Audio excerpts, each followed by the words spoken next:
Lidhja e sindikatave të Maqedonisë më 2 prill do të protestoj para institucioneve për shkak se qeveria sipas tyre solli vendim jo ligjor për konfirmimin e rritjes së pagës minimale në lartësi prej 1.812 denarëve. Sipas të parit të sindikatës Slobodan Trendafilov, në ligjin për pagën minimale qartë shkruan se si sillet vendimi dhe se nuk është e saktë ajo që e ka thënë zëvendës ministri për ekonomi dhe punë Marijan Risteski. Но законот што предвидува? Став 5 од член 4 на Законот за минимална плата вели Министерот за труд и социјална политика по претходно мислење на економско-социјалниот совет ја објавува висината на минималната бруто плата усогласена согласно ставот 1.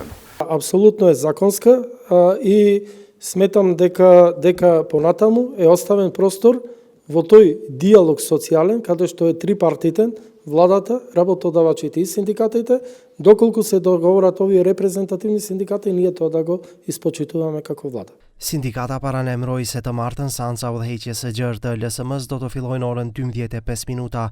Votimi do të bëhet para qeverisë, ndërsa do të protestohet edhe para institucioneve tjera. Trendafilov me sulmtash për ndaj deputetëve se me pushimin e marrë prej 2 javëve, po lejojnë edhe të mos debatohet për kërkesat e tyre për pagën minimale të rritur për 6.000 denar dhe të mos ndryshohet ligji në të cilin shkruan se pagën minimale nënshkruan Ministri për Punë dhe Politikë Sociale, diçka që në realitet nuk ekziston. Денеска е последниот работен ден кога можеа да го направат тоа и за жал не го направија тоа, бидејќи пратениците кои имаат право на трошоци за превоз, кои имаат ефтино бифе, кои имаат 79% веќе зголемени плати, тие одлучија да не работат, односно со тоа и да работат на штета на работниците.